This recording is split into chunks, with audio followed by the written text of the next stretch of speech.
Holy One, I give you thanks this day for this place, this community, these people,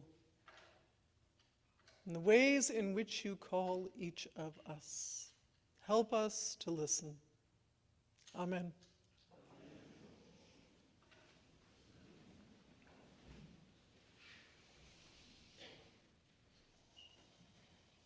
So I think I mentioned that we are hitting greatest hits. And unfairly, a bunch of them are today. So if you don't like what I'm about to preach, just know there are like 18 other possible options. But we're only going to do one together this morning. In the fall, I started out talking about the prophets. And I'm back to thinking about prophetic voices and where we find them and what they sound like. I usually say that a prophet delivers God's message to God's people. And I say that to distinguish a prophet from a fortune teller, right? Because in English, sometimes by prophetic, we mean you predicted what was going to happen. But biblically, that's not what we mean. I read one description of prophetic voices that said there are three pieces to a prophetic voice: an encounter with divine love and concern for the world, the courage to name oppression, and the moral imagination to articulate an alternative future. And I like this because it allows a more nuanced discussion of the prophetic voices that we're listening to or hoping to hear. A voice can have any one of those elements and have a prophetic quality to it. We are in a time when that second piece, the courage to name oppression, I think is important and loud in our society. Telling the truth about events and practices that are not consistent with our covenant to respect the dignity of every human being is important to us as people of faith. Just recently, 150-something Episcopal bishops put out a joint letter in the form of an online video calling for us to respect the dignity of every human being. And their letter names Renee Good and Alex Preddy. And I think that that is important, right? It is important to name the people harmed. And it's problematic because we know those are not the only two people harmed, right? They are not even the only people harmed by ICE. They are not even the only people harmed by ICE recently. And historically, we know that people of color in this country have been dealing with the reality that encounters with enforcement officials can be lethal for no reason. And they've been dealing with that reality for a long time. And so I think it's important as we name what is not okay in this moment, that we also name that this is part of a larger pattern. This is an expanded circle of targets in a world where the harm was already happening. And I think video cameras are part of the story here. Right? Like, I think those two deaths hit particularly hard because they come up again and again on our social media reels. And not everybody who is dying in this moment is doing it on video, at least as far as anyone is willing to admit. So, part of our challenge then is to hear the voices of people who are telling us that harm is happening. Is to hold space for experiences that are not ours. There is a cartoon with two eagles. Have you seen this? Mr. and Mrs. Eagle are sitting in their armchairs having a conversation, and one says to the other, "Do you think owl is a predator?" And the other says, "Well, I've never felt unsafe around owl." And the first one says, "Yeah, that's what I thought. I don't know what Mr. Mouse is talking about." Right?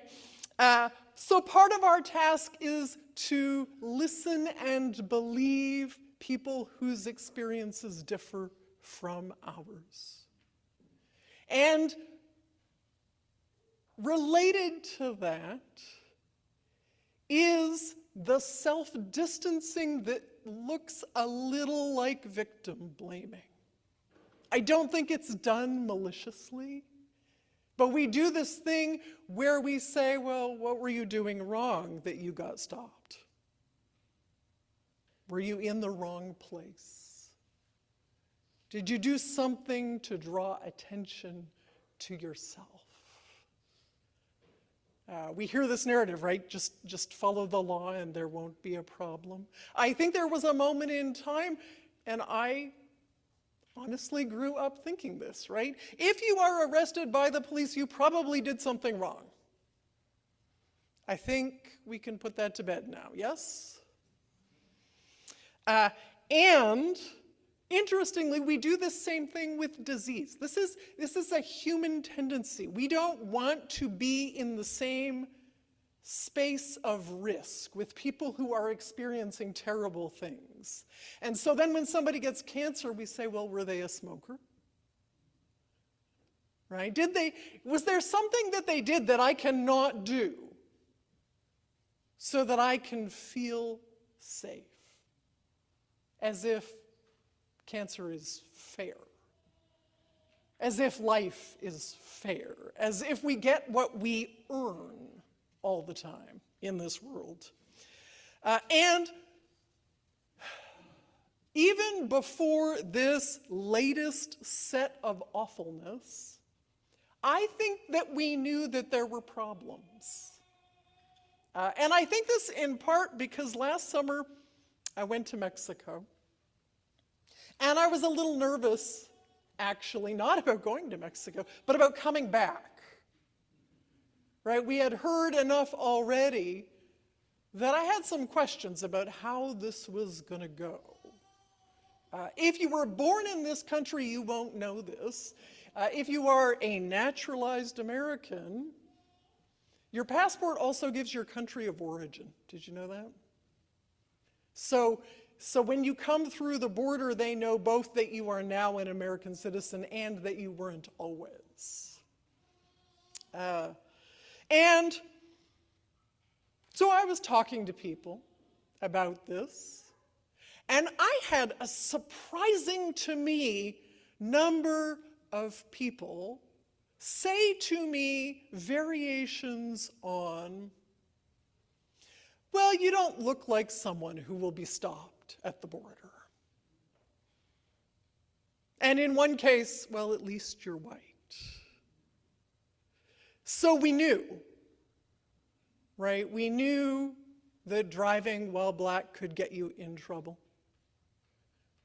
We knew that the way our systems work is not ideal. It's not ideal. And now, as the poem warned us, the circle of targets has expanded. And people who maybe once felt safe don't feel so safe anymore. And the blessing in that is that now there are a lot of people paying attention and asking questions. And the prophetic call in that is to accurately name the injustice at work and to name the ways in which it has always been present among us. And that's important because that next piece, where we cultivate the moral imagine to articulate a different future, as people of faith, that can't just be going back to the way things were a year ago. I don't think that's good enough. I don't think that's what God calls us to. And we are called to imagine a future in this world that is the dream God has for it. And that is an act of faith and an act of obedience, but also an act of imagination. Right? We have Micah's voice this week calling Israel to seek justice and chesed, loving kindness, or mercy. Justice and mercy always go together. That's because justice is not punishment. It's not retribution. It affirms the dignity of every human being. It includes judgment, but judgment in our tradition always comes from a God who loves us, who knows us and loves us and is willing to die for us, and who asks us to love other people, even people we don't know, even people we don't especially like. In the video, the bishops ask, whose dignity matters?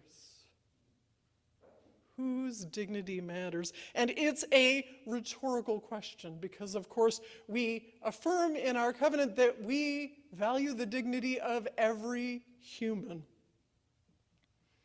So how do we get from this world in which we live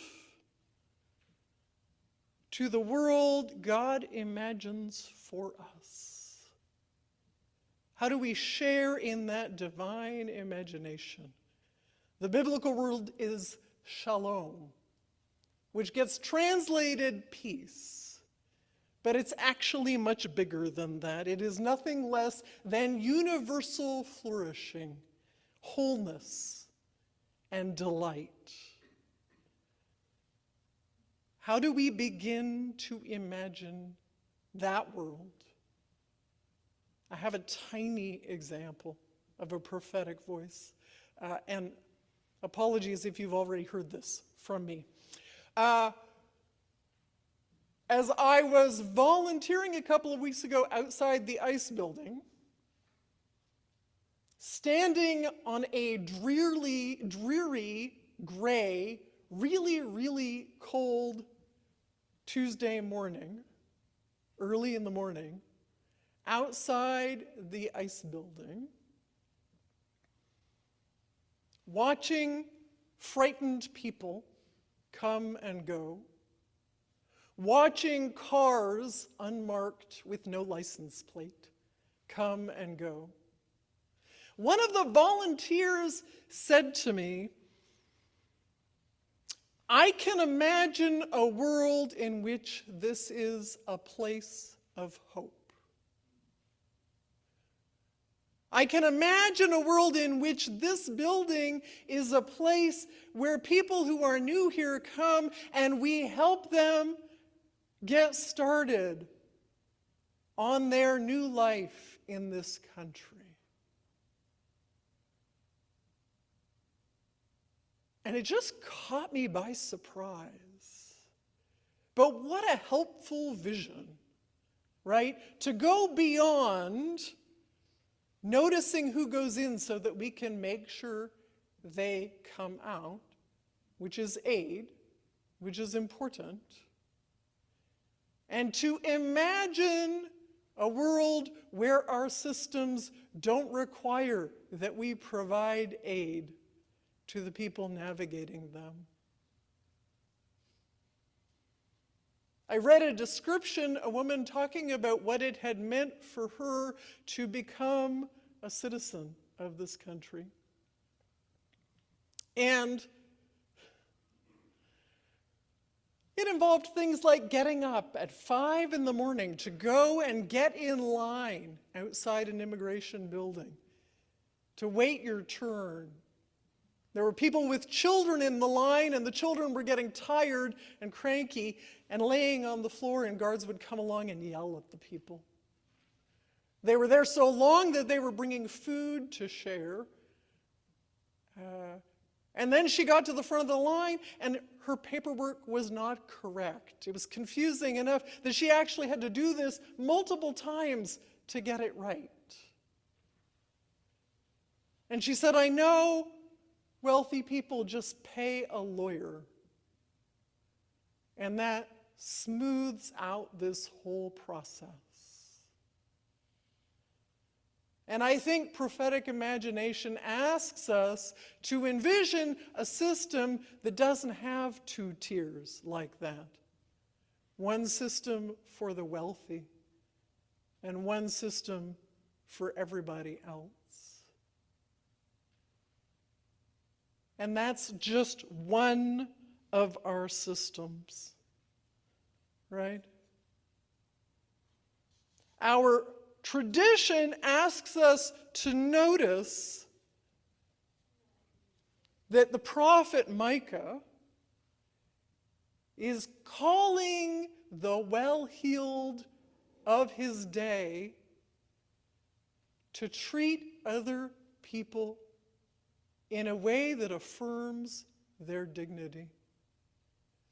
That in that kind of mock trial setup that our text today is, there is this reminder that our God is the God of Exodus, who sent Moses to lead, and also Aaron, and also Miriam, to lead God's people out of slavery into new life. And I think I've told you before, once you start looking for that text, it's everywhere. So here it is in Micah. God is a God of liberation. God didn't say to Moses, my people are suffering in Egypt, go set up a food bank. Right? It's not that aid is bad. It's not that we shouldn't distribute water bottles to people who have to stand in line, or hats to people who don't have homes, or other forms of care. It's not that those things are bad. It's just that our tradition asks us to imagine a world where they aren't necessary. To imagine a world where our systems affirm the dignity of every human being. So I invite you to discern, for starters, what things pull at your heart. Nobody can do everything. What are the ends or aims in our society that you are already passionate about? Immigration is one area. We live in a complex world. There are a lot of choices, right? Creation care, literacy, education writ large, housing, fair pay. I don't know how we got to a place where Some people are making $7 an hour, and some people are making, I don't even know how much. But we're there.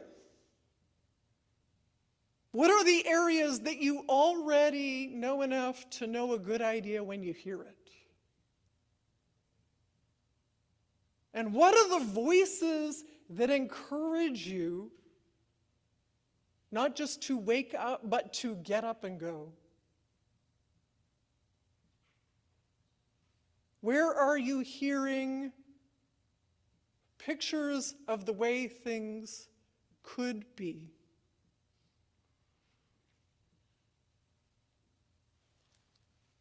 That prophetic imagination, that inspiration is so important.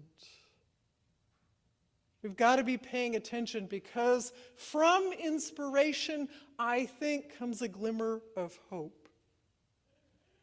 And where there is hope, courage comes more easily. And with courage comes the possibility of action. And with action comes justice and mercy. Maybe not right this moment, in all times, in all places, but ultimately and eternally, because that is God's vision of the world that we need to be praying to participate in. Amen.